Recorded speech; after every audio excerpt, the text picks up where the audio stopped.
All right, so yeah, let's get started with the meeting. Um, First order, so welcome everyone, and first order of business, let's just review the minutes from the last meeting. Is there, a motion to approve the minutes? Yeah, Anna Marie, motion to approve.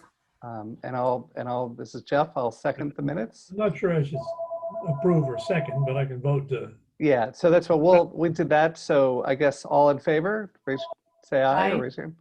Okay, it's unanimous, excuse me. So we will move on. So thank you for that. Does 60% of the members constitute a quorum? It does. Okay. Yep. So we're okay on that regard.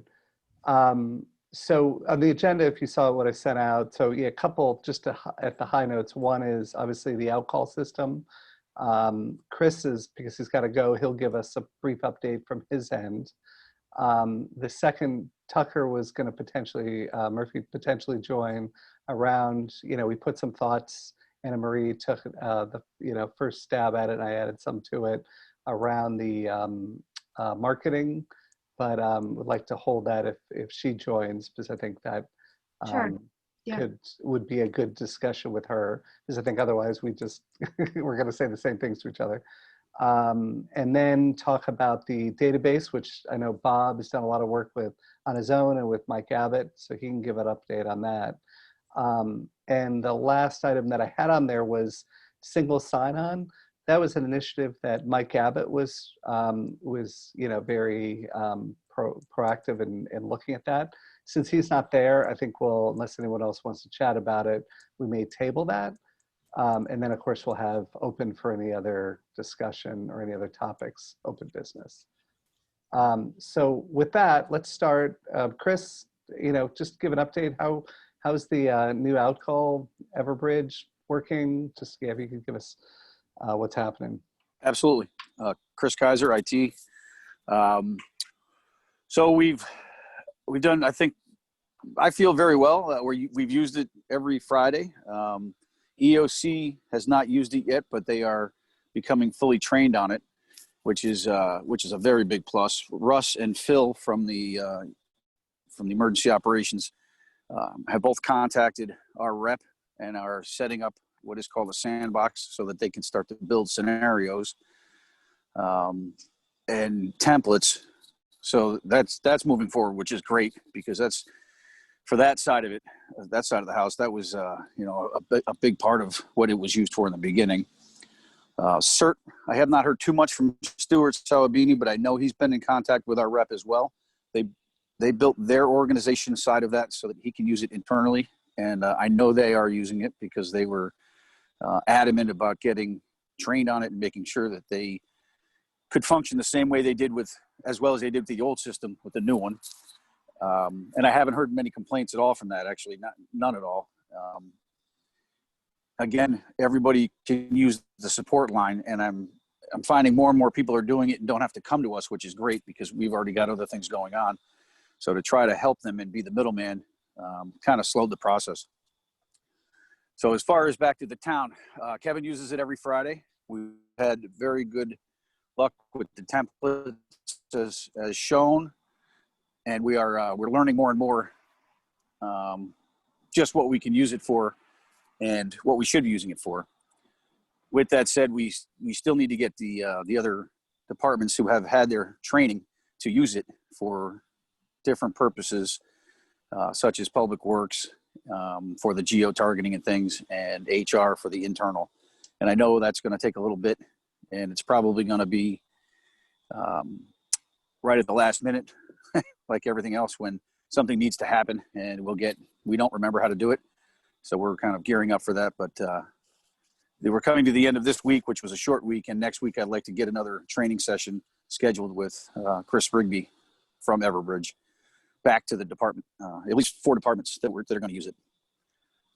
Sure would be a good idea to actually use it before Hurricane Sandy shows up again. Right. Yes, sir. That's no time to be figuring out how to work it. No, we're pretty well versed in it. And like I said, the EOC has had ample training.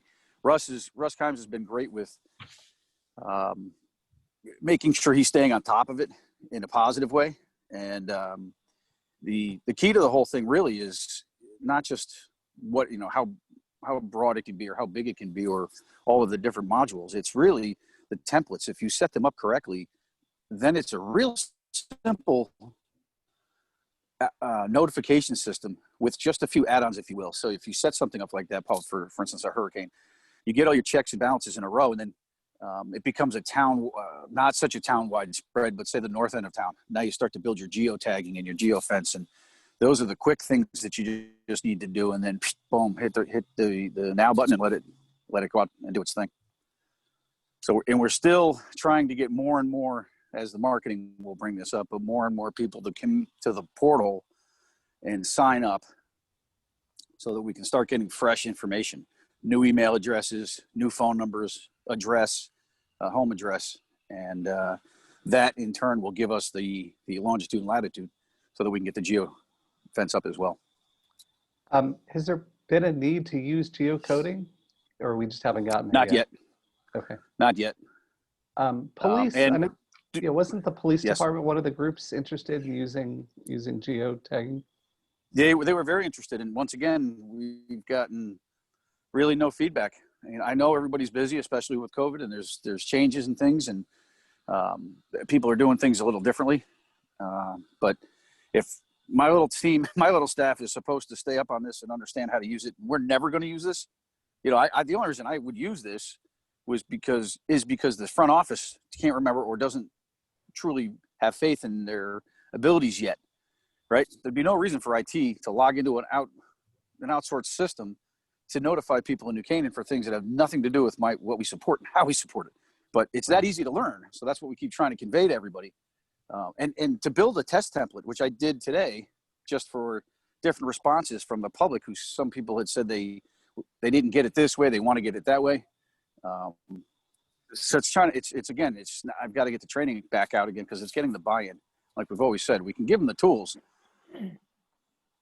Chris, hey, it's Tucker. It's Tucker Hi, here. Tucker. Hey, Hi, Tucker. how you doing? Hey, Hello, Tucker. everyone.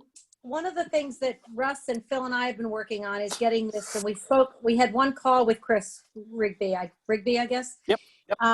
But we're still on that call. We had set up that he was going to make a sandbox for us, a little play town, so that we could. Yeah, I saw that from Russ. Yes. Yep.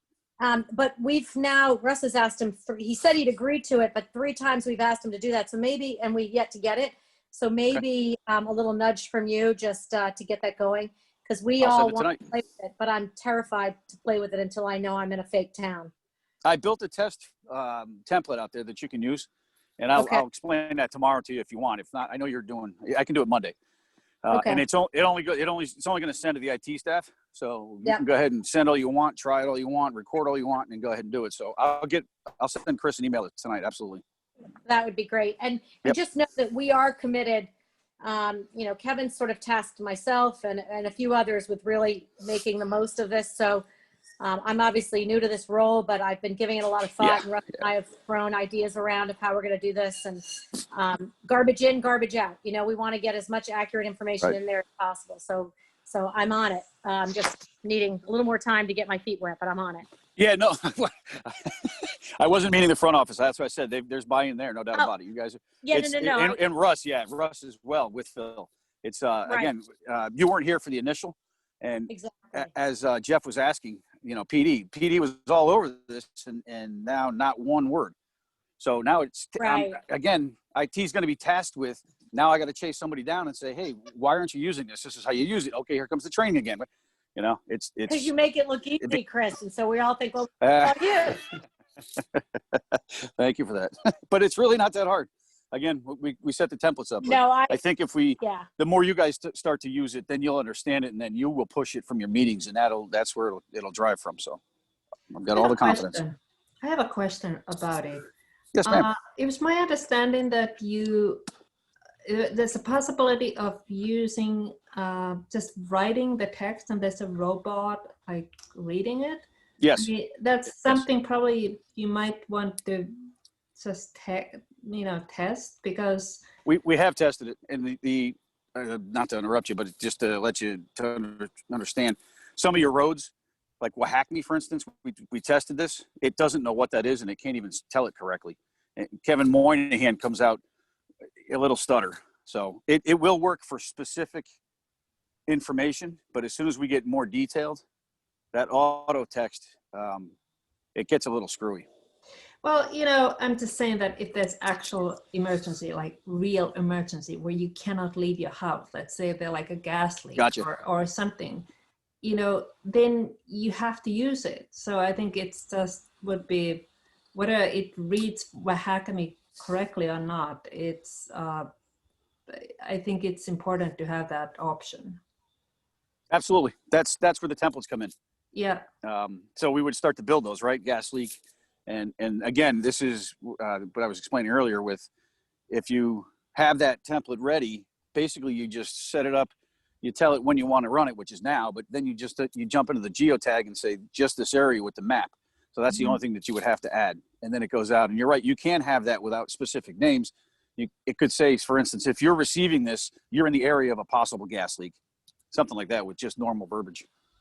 Yeah, and I think it would be, since you have that option, we should definitely test it and work more and more off that. I would think that it's a task to sit down and read that, and for anybody. So right, I agree. So It's all of that and then some.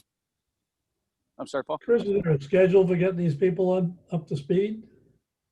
We had already had 3 or 4 sessions. And again, I'm already doing a full-time job. So to have to continue to go back and forth and do this, I don't mind it. But everybody that wanted in has rights to go in and try and test and build.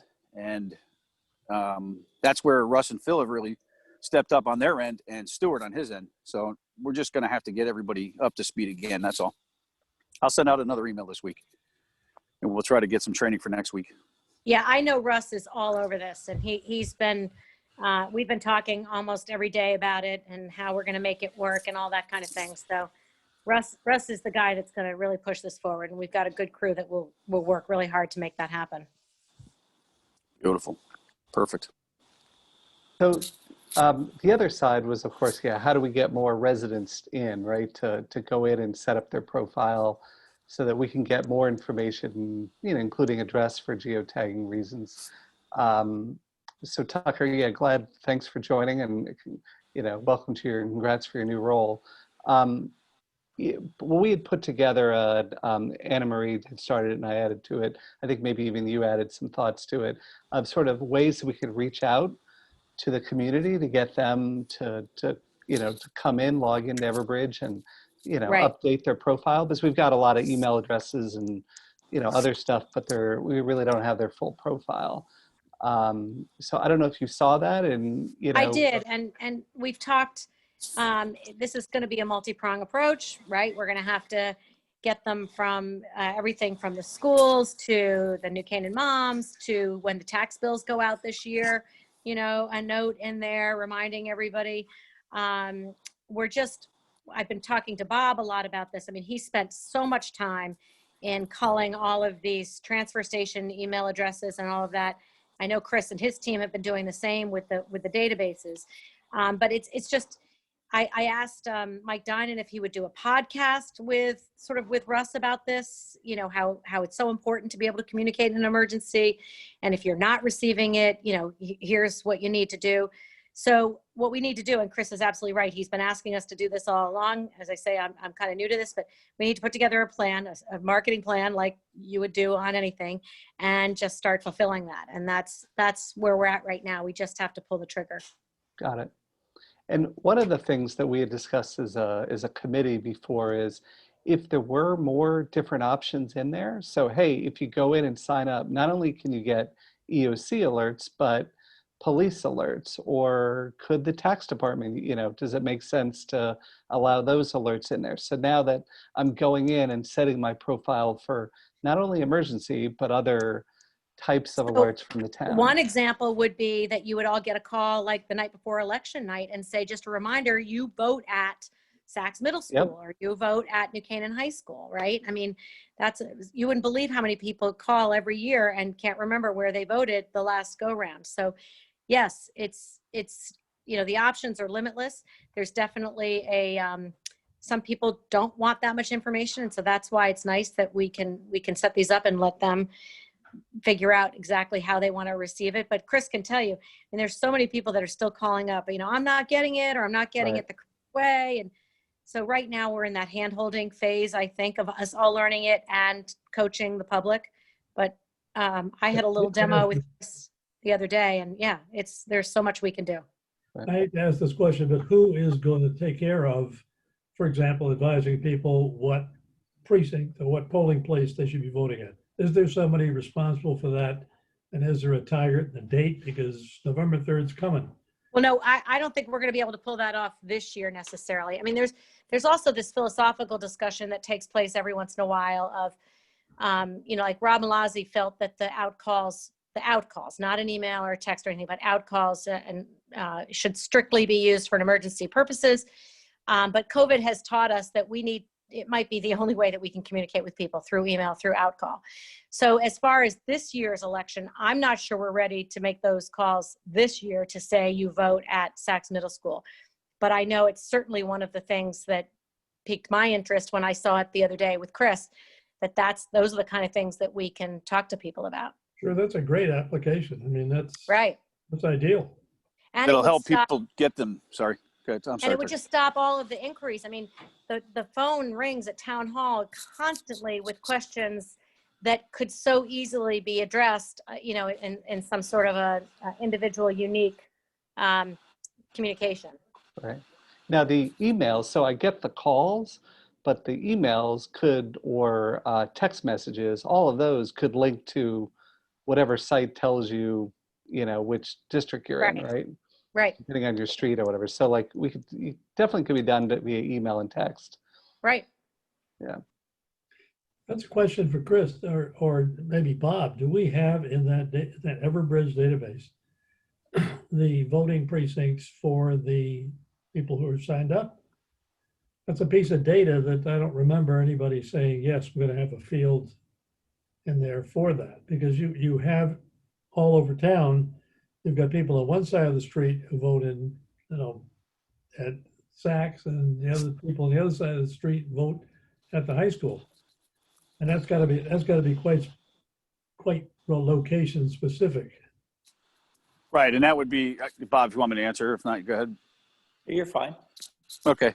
You answered, the first answer is no, we don't have it in by voter reg. That was never discussed when the system, obviously we replaced the older system. This is more of a notification system, but it can be. Again, with geotagging, and if you're in there correctly, we'll know what district you're in by your home address and by the longitude and latitude.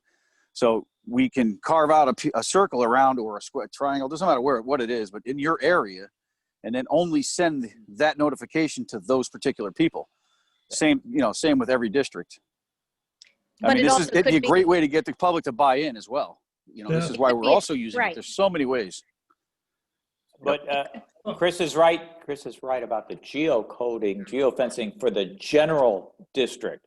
But as Paul pointed out, there are a lot of nuances for one side of the street, or the odd numbers and even numbers.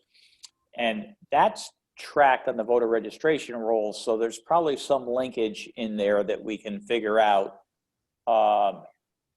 as we're trying to work with this major database, that if we plug in a property address, it'll tell you what district they're in. Yeah. And it could also just be a generic message of, tomorrow's election day. If you're not sure where you vote, here's the website, www, and it takes you right there, so you can just click and look it up. Yeah, and we can put the address, not the name. We can put the address right up there. So right. The more I listen to this, and I know I'm not going to do the work, so it's easy to ask the questions. There's a lot to be done here, and I don't think of the IT department as the MIS department, and I'm not sure where that falls. I mean, Bob is clearly part of it in terms of the specific projects he's working on, but this is something that needs to be managed in an orderly fashion. There's so much that can be done. It's so much beneficial stuff that can be done. This is not, it's not a waste of time. This is all of it. And I don't feel like we have that. Kevin's not here, so we can't beat up on him tonight. But somebody's got to be responsible for this stuff. I mean, you can't just simply. Right, somebody's got to own it. Yep. Tucker and Kaiser and Stewart and, Russell and, Bob and Carol and Ted and Alice. Somebody's actually got to, take on that task.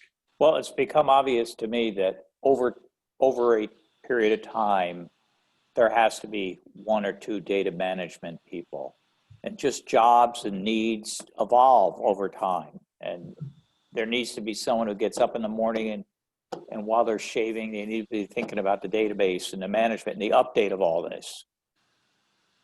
Well, I am 100% in support of that, Bob. I think, it's something that falls through the cracks so many times in lots of organizations. Hey, that's a great idea. Who's going to do it? Well, Chris. we don't have anybody doing it. Chris, Yeah. do you know about any other towns? Do they have someone in that role that's their, their dedicated responsibility? Do you know how other towns manage this role, this job? To be honest, no. I have not heard of anyone in the year and plus that we've been doing this. The only time I've seen it would be in an emergency services personnel. Most either firehouse or police in a city has someone that is Everbridge certified. Right. And that person's, and they have a couple, they have a backup. So they're responsible and they get a stipend if they're Everbridge qualified, certified, whatnot. The only reason we know that is there's a gentleman in West Haven that Tim Malley is very good friends with, and he is one of them. He has become certified, and that's what they've done for him. But he's also the dispatcher at the PD. So All right. Well, we need to talk the towns about have that. used it. Yeah, absolutely. I hate to run. I've got a minute before I walk inside to see my daughter swim. If you're going to keep going on, I'll come back out. It's only going to take about 5-10 minutes. We want the results. Okay. Yeah. Yeah. All right. If you're still on, I'll signing jump off on. too. No I'm signing off pressure. too. I've got to run too. All Okay. right. Thank you, Tucker. No Thank you, guys. pressure Great. on her. Thanks, Cheer Chris. loudly, Thanks, Tucker. Cheer All right, loudly. thanks, Jeff. Thank you. I will. Yeah. Bye, guys. The one thing that I talked to Chris earlier today that we didn't talk about is that we can put on the table for next month is CT alerts. So Everbridge also runs a statewide alerts program that we can all sign up for today individually. But it's a question of, and Everbridge runs it and they'll train us on it, but it's a question of, do we want to offer to our residents the ability to get alerts? It could be an Amber Alert type thing, or, active shooter. It could be anything that's outside of New Canaan but impacts us, or could be broader. Is that going to be lodged within the Everbridge database? So it is, but as I understand, and we need to learn more, it would be a separate, so you're signing up twice as a resident. So it's not ideal from that standpoint, but I would proactively as a resident, have to sign up for that. So I think and it's free, the question is, do we want to promote it? Because I can imagine, there's pros and cons, right? The pro is, hey, now I know of something broader. And if you have, as I understand, if you have the Everbridge app on your phone and you're driving up to Hartford and there's an incident up there, you would be alerted because it would know from your phone that you're in the Hartford area. So there are benefits for it.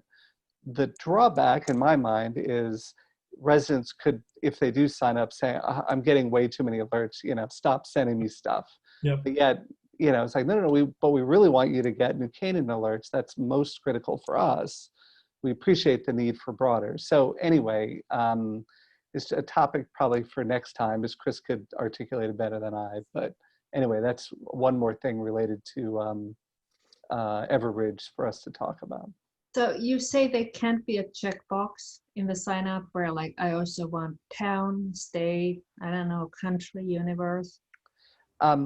We just need to validate. I don't want to speak out of turn on exactly, Okay. but I think it is a proactive, I need it. Well, actually, I'm not sure. So maybe it's can we default everybody in? I don't know that either. Well, I wouldn't. I think it should be opt-in, but Right. I would think that just the, checkbox in a sign-up form somehow should, I don't know, make Yeah, it possible, right? might be the right answer. So yeah, we can find out more on that. So yeah, good question. It may be it may be as simple as that. So Now, just to beat on a dead horse here, I know I'm biased by my experience, but the IT department has, in this town anyway, and I would suspect in the overwhelming majority of towns in Connecticut, is, focused on hard technology, communications. Well, communications meaning, telephone, email, et cetera, but not necessarily outcall systems. Bob, I think, is really an anomaly. I'd be surprised if other towns have somebody actually spending intelligent time trying to make sense out of the chaos of databases that they have in different towns. right. Maybe. Maybe at a city level, maybe you get to that. Are we too small? Are we too small to have someone dedicated to that, or is it too expensive for us? Well, that could be. Yeah. But this is the 21st century, and I'm not looking at how people did things in the past. That's Right. something.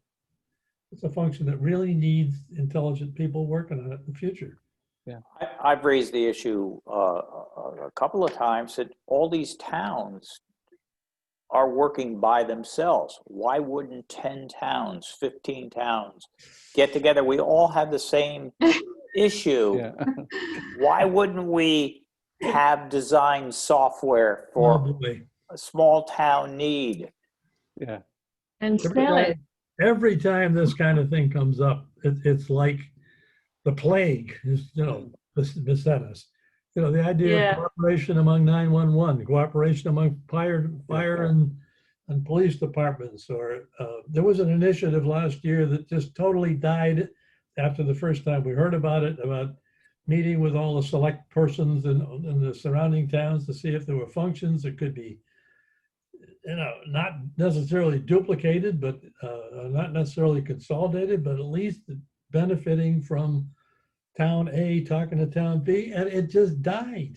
It's a not invented here idea, and it's a loss of our sovereignty to cooperate with the town of Wilton. I mean, it's Well, and you need each of the towns to find it as a priority, right? Because they all, before it's each department is managing the list and the software that works for them, so that there's not a need by any one department to say, I need a townwide. So you've got to do it at the first selectman level. And then you get each one of those first selectmen all to say, yes, that's a priority. So I can imagine that becomes a bigger challenge. But it's matter of resources too. Like if you invest in something, who's gonna pay for it? And we're not gonna pay for it, and then nobody wants to do anything. I mean, I can't. In some fantasy world, it could work, but it's just, I don't know, the bureaucracy in these towns is not gonna allow it to happen. Right. Sounds like you must have worked at Chase. In my Chase careers, who's paying for that? I'm not paying for that. I have worked in too many places where the question has been exactly that. Yes. What's your cost center? Yeah. We need to charge you. Yeah, which department? it's nice to vent at these meetings and on subjects. Yeah. But I don't think that's necessarily a fantasy, and I don't think you need to get 10 towns together before you try anything. But we border on Wilton, we border on Norwalk, we border on Darien, Stamford, South Salem. All you gotta do is just talk to one or two of them in a serious way and see if there's some willingness on their side, to share information on these topics with us, and our willingness to share it with them. Right. Well, it doesn't necessarily have to be on selectman or select person level. I mean, it could be just a committee of people like us, just to have a discussion every once in a while and share information, and this is what we are doing, and this is, whether it takes you somewhere, maybe at least it'll give some ideas of of, I don't know, what to do, where to go. Oh, they doing it that way. Maybe we should Yeah. try it. Well, you Even- know, it's interesting, our little transfer station project that brought us up to the 1990s. Tiger had sent me an email from Wilton, and they were asking for any automation that anyone had. They were still on a pad and paper at the transfer station. So we're like NASA compared to what they're doing. Right. But, yeah, I had highly sensitive information. Yes, that's, So, all right. So it sounds like we've got a, the key areas we're talking about. Let's see between Tucker and Chris, they're able to make some traction with some other groups, and we can revisit again next month. Mhm. So, but I think that leads into our next topic, which is Bob. I know it's been a lot of great work over the last month on the data consolidation. So, yeah, Bob, I'd love to hear from you as an Yeah. update on that. Just, I keep on going back sometimes, what's our primary objective? And that's to have efficient contact information for at least one resident in each household, where we want the address, the name, email of at least one adult resident, and a phone number, preferably a landline and a cell phone, although the landlines are becoming more and more obsolete. And taking a look at that, we want to know, we have our residential households, which are single family residences, condos, co-ops, 2 to 4 family homes, and multifamily that we all have here in New Canaan. We have approximately 7,200 residential properties, which translates to about 8,000 residences when you start factoring in the 2 to 4 family and the Avalon 106 units and Arnold Karp's project that's coming online, things like that. There's 6 primary databases where modern information is stored that we've been working on. One is the assessor address. That's 7,500 addresses that lead us up to about the 8,000. That's the first one, and I got an update as of September 30th from the assessor, because we've had a lot of property transfers this year. That's good news.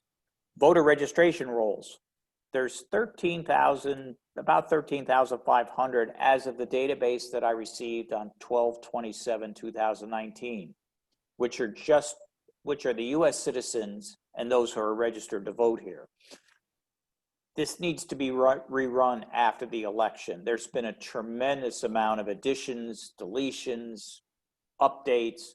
I work a little bit with the registrar's office, so some days there's 50 changes, 50 additions. So after the dust settles from this election, we need to update that and build that back in with better data. Everbridge, there's almost 17,000 lines of information there. There's a lot of overlaps on this data. When we took a look at this, I think Jeff's information was there 6 or 8 times. My information between my wife, myself, my daughter, I think was there 5 times. That's another project in of itself. I think trying to clean that up and consolidate that a little bit to make it a more robust program. There's the 65 plus information, which is one of the first projects I worked on. And we have 3,000 people over the age of 65. We had, which needs to be updated. We've had new graduates into this category over the year. So we need to figure out how to keep that alive and adjusting all the time. The transfer station permits, we sold 1,756 as of today. Permits, that's not the number of cars, that's the actual household, of which 1,735 went through our automated pipeline. very few checks. And so we've got email and phone numbers captured here. And what I'm starting to, keeping these databases updated. I had my second call. Someone who has purchased a new car since they got their permit sticker. So I told them they got to send me the new registration, or we've got to break into the car dealer one night and steal the rear view mirror with the sticker on it. So transfer station permits, and then Constant Contact, which has almost 11,000 names. But that's a base database where all you need is to put your email on there to get enrolled. We have some without even names on it. So we need to, over time, to figure that out, how to do that better. And there's also a seventh database will be created with the parking department. We're going to try to automate that as we go out with the new parking permits. And then there's also the school system where we can integrate that and build that in over time, but they really are cautious about people seeing it and using it. So that's on the side right now for me.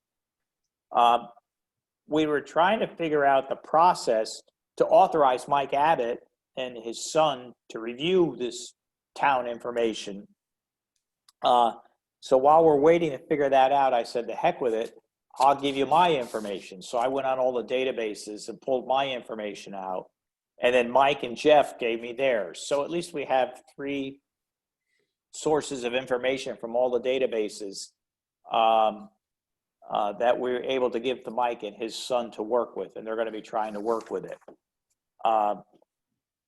The information that we've given for these 3 people is helpful in planning the layout and their data matching. There's some next steps. Mike Abbott and his son, they're going to take a look at the data and review it for a sort. We need to break out all residences for each unit in town, come up with our code for that. Get the updated voter rolls that I just mentioned right after the dust settles from the election. We need to continue with the parking department database development. We need to think of an efficient way to merge or update the various duplicates in the Everbridge database, update the 65 plus database, work with the parking department to evolve with their ComPlus passport software. And because what we'd like to do is take also the transfer, it was a little clunky this year with our transfer station. If we can get on that software, what we think we can do is install a camera at the transfer station and eliminate having to give the sticker out, which should be interesting. We need to review Constant Contact to see how we can build that data a little bit better. And at Kevin's suggestion, it makes sense, we need to begin researching customer relationship management software as a practical advancement going forward, because that's essentially what we're working with their households. And I want to take a look when I get a breath, take a look at maybe Salesforce and a couple of others that are out there, because maybe there's Salesforce may be an overkill, but yeah, it's also expensive. But it's robust, but it may be too much. But yeah. It's an option because we're not really selling. I mean, it's like Salesforce is kind of about leads and how to transfer contact into a lead, and it's. No, I know nothing about Salesforce, but there must be some basic household. So I remember at Chase when we tried to start putting households together, it was one big nightmare, but ultimately they got there.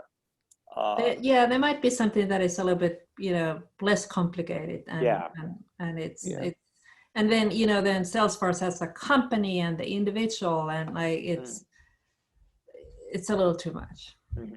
You may be able to use. For me, it would be too much. Okay. Yeah, no, I agree. Maybe there are some of the smaller cloud-based solutions that aren't as complex as Salesforce, and and there may be sort of for government a very inexpensive price, but some of that's more basic. But maybe the company can act as the household, or maybe there's a way. That's one option. Yeah, but I mean but and then, you know, the residence is the company. Right. Right. And then we need to figure out how to keep this information more current. You know, how do we, because people buy a house in town, they don't immediately run down to the voter registration office and change. They wait till an election. People move intra-town and they don't run around telling us what their new address is. There's got to be an efficient way and someone to focus on keeping our databases updated. Well, whatever the CRM is that it's going to be selected, like it has to be somehow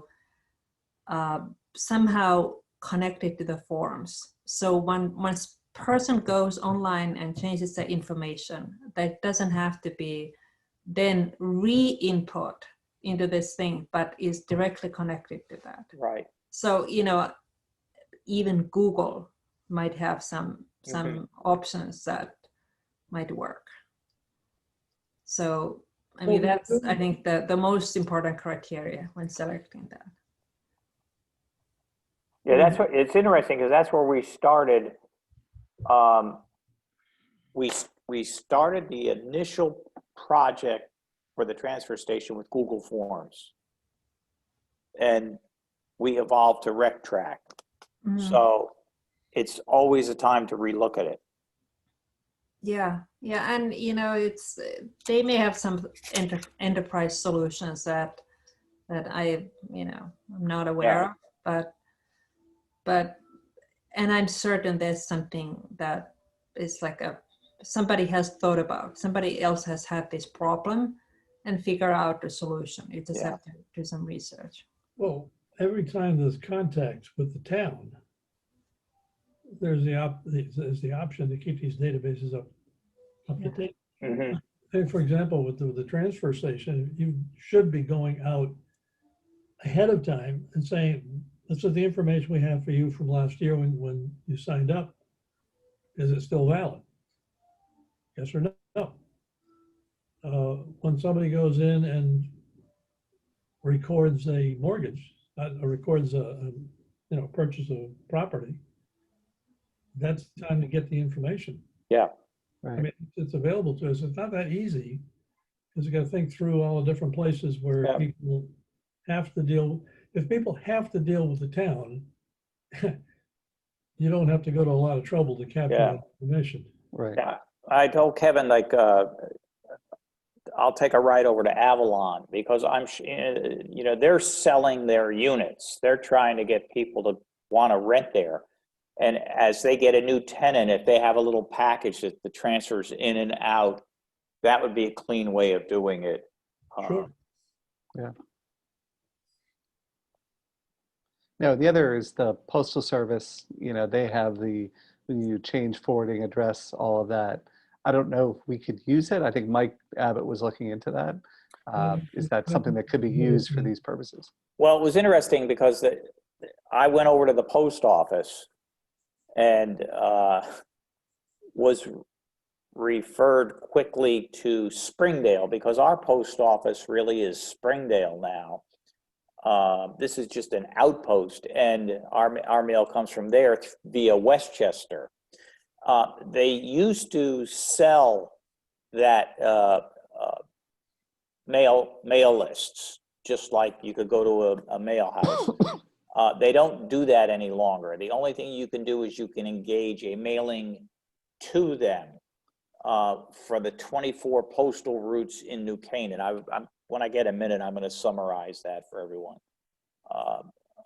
The steps that you go through and what you can pay. He referred me to a mail house, I think in Bridgeport, that I can talk to someone down there, see if there's an efficient way of doing it. But they're out of the business of selling a mailing list. Right. Can I ask a broader question? It relates to something that Kevin said, I think, at either the last meeting or the meeting before that. He is thinking in terms of he talks in terms of it being a brand new comprehensive database. And he spoke also about the Everbridge database information as being limited to its usage for CERT and emergency operations. What is the thinking? Are we looking at a brand new comprehensive database? Are we looking at taking advantage of the one we have in place? I'm not clear.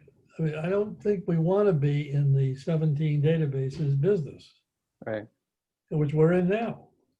Right. And I think at a few meetings ago, one of you had described that we need a central database that fills all these software programs for the various departments that are prepackaged kind of programs, like the parking department. They go to that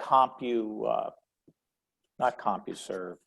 That used to be CompuPlus? Was it CompuPlus, ComPlus. And then the assessor uses their software that's designed uniquely for towns with each other, how they feed and interact with each other. Some of this is beyond, I'm not overselling myself, so some of this is beyond my knowledge base. So I've been learning a lot as I've been working on the various projects here. So what I've concluded is there just has to be a more efficient way. There has to be an efficient way of keeping this current and updated. I don't know how. Right. And every time I'm told to go research something, I do go research and I learn more. I'm just a young guy trying to learn every day. I'm just asking, what's the end game? I don't exactly know. Yeah, I don't think We're we've there clarified yet. that yet. I don't think we're there yet. That's why I keep on writing down at least my primary project objective with this one. Right. Where it's housed, I'm indifferent. If we could do it on Constant Contact, that would be great. We're not reinventing the wheel. If we could do it in Everbridge, that's terrific. That's one of the reasons why we have been trying to keep our data, these general databases, in an Excel format. Not that we are wedded to Excel, but we know that everybody can take data out of Excel once we find the solution. Right. But I think, yeah, as you move through that cleaning up, and Mike Abbott helps you with that, then I think it's worth, and that would be, I think that's a good topic for this committee, right? Is to say, all right, lay out the options, Everbridge, Constant Contact, a CRM tool, or something else, and just see practically what makes sense and what's realistic from a cost and maintenance and every other standpoint. I mean, I was even surprised. I asked Kevin one day, I said, you must get a ton of junk mail coming to the First Selectman. There must be companies out there selling you, because what we're trying to do here is not that creative. It's just modern keeping track of people. Right. And providing information in an efficient manner. And he said he doesn't get that much. So, when I was a banker in the lending game, I used to love going to various customers in different industries, and I would take their trade magazines off the coffee table and bring it back with me, because you learned about the business in the industry. Everybody's trying to sell you something. Right. So Bob, now that we're declaring victory on the transfer station project, what's the next focus? Well, we're in a business of selling this. I'm trying to bring some audit discipline to that process. They had about 250 past permits numbers that were just unaccounted for. And every few weeks when I send them another report, we get that down there.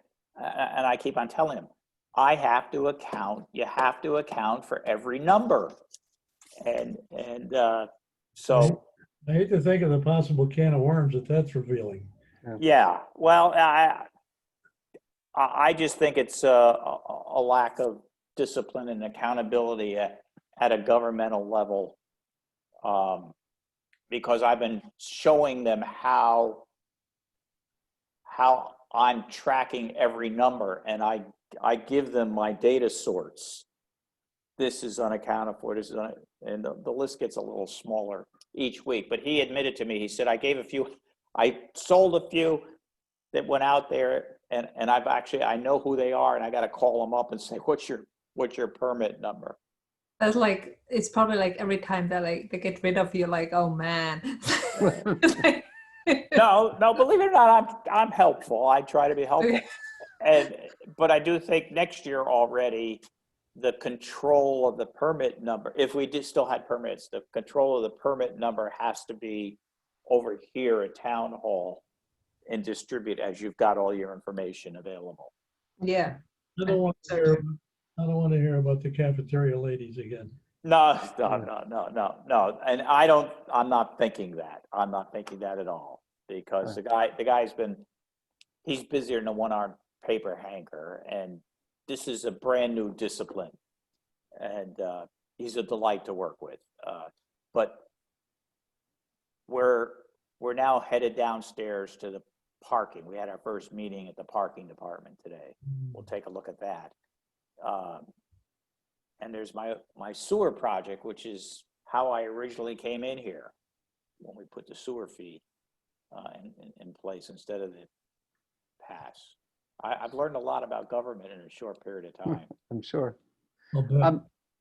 So when you talk to parking, ask them about, is Everbridge, like, are they using Constant Contact? Are they thinking of using Constant Contact for, sending out the alerts on when permits are due, or a lot's closed because of paving? I don't know what all the different types of alerts they would do, but it feels like that type of stuff is more of an Everbridge type solution than a Constant Contact, but because I think they already have a list. Yeah.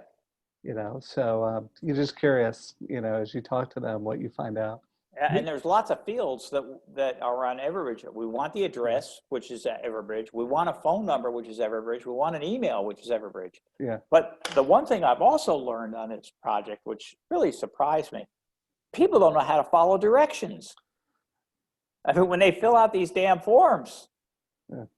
Hey, how is that surprising you? It surprised me. I pay attention. It's like there are very few people actually read it, any form. It's a percentage must be about 0.5 or something. The directions? Are you kidding? They click the wrong amount. One nice little bright spot is all people who pick up the trash in New Canaan have to register with the health department and have an inspection of the safety of the truck. And there's 2 vendors that pick up that refuse to fill out the application, the renewal every year. And one of them was like 2018, the other one 2017. So when people when I would write them back and say, you did not put a trash hauler down here. Well, my company's not on here. What's your company? Then I'd write them back and say, the reason they're not on here is your company has not had a safety and sanitary inspection. Yes. And well, one of the companies, we wore them down because enough customers, I guess, called them that they re-registered and had the inspection. You're really popular in several quarters around here. I can see that. So, well, Bob, looks like, great progress. Obviously, there's still a lot of open questions, but yeah, if you would, move forward, sounds like parking would be a good area to see. And then, the work with Mike, if there's if you can get over the approval, then putting that through, I think that we could get some interesting learnings from that as well. Isn't the parking database all managed at ComPlus? Well, as I understand it, it's managed at ComPlus, but I said today at the meeting, we have to own the data and we have to be able to get it and use it regularly, not call them and say, get us a report or email us this. Yeah. And Paul, when we talked to them way back 2 years ago, whatever it was, there was something about there's two, and it's sticking in the back of my head, that there's the permit parking and then there's the tickets, like you get parking tickets for around town and or even parking. Yeah, I think that's so. And they're not the same thing. There was something about that. I forget what it was. Parking tickets are at ComPlus entirely. But I don't know where permits are.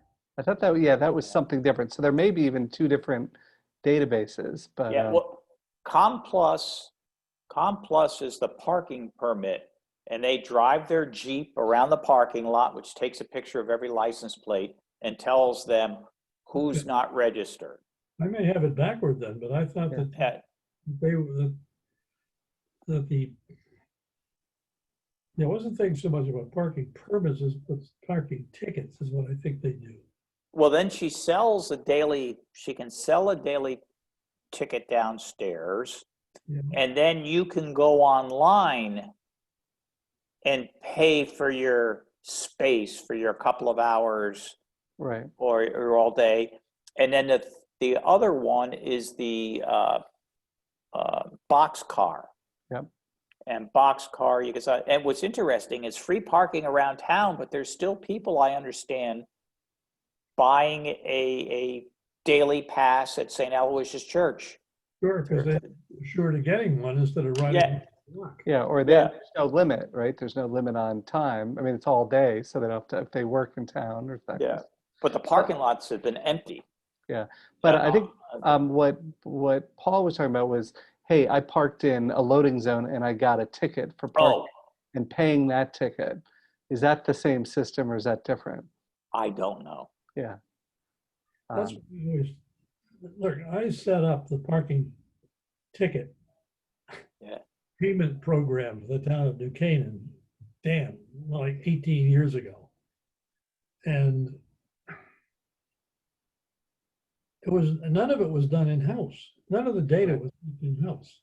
Now, they didn't, we never ever discussed parking permits, like annual Right. parking permits for different lots. I never got into a discussion about that. Right. The parking tickets, you get a ticket for parking on Elm Street. That, I'm pretty sure, gets entered into a database in New Jersey. It used to be in New Jersey. It gets in a database somewhere because when they go around, that data is captured, so they know that you've been in the spot for 2 hours and 10 minutes. You're over time. That's to me, that's new. And then what they also, it tracks your latitude and longitude, so they know if you moved your car only 4 or 5 spaces instead of getting off the street. And then they go to their machine and it populates. They take a picture of the license plate and populates, I think, the ticket, and they put it on the car.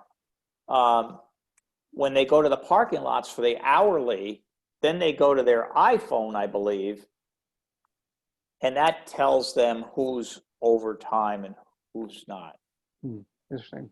So you know what? I'll focus a little bit on all the various mechanisms that are used.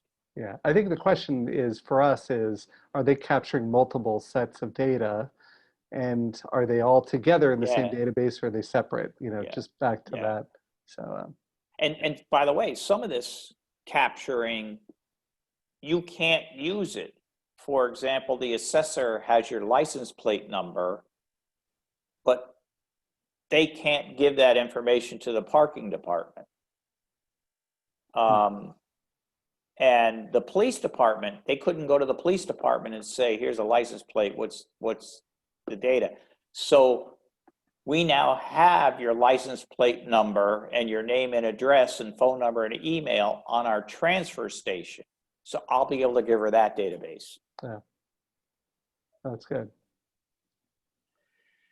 Okay. Sorry, Paul? I said, okay, boys and girls. Yeah. So I think that, so Bob, thanks for that. And- Yeah, more to come. If, by the way, if during the month, during the weeks, if you have a thought and a suggestion for me, where to go, where to look, anytime you want to email, there's no pride of authorship here. Great. Yeah, thank you for that offer. All right, so that covers that. The next agenda was the single sign-on, but like I said, Mike Abbott was the key on that. So let's table that one for next month.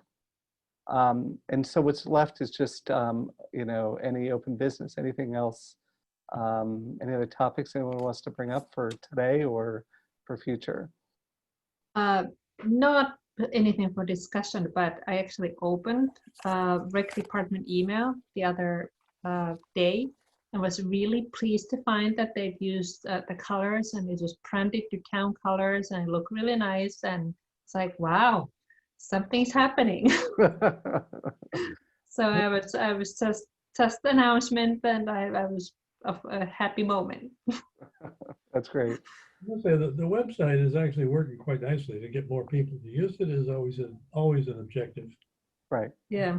There's several parts of it, especially RecTrack and the part that's being done by the people at Lapham for the weekly notices that they send out. Yeah, well, I don't know, Anne-Marie, I don't know if you're old enough to get the.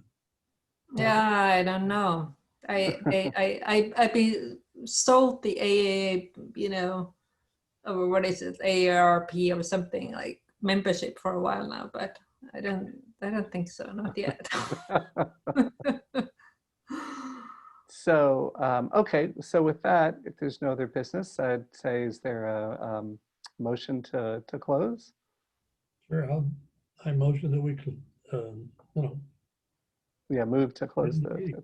yeah. Motion to adjourn. Motion to adjourn, thank you. All right, I'll second that. All in favor? Aye. Aye.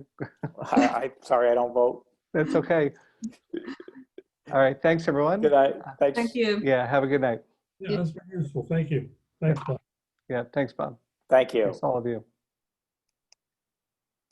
10.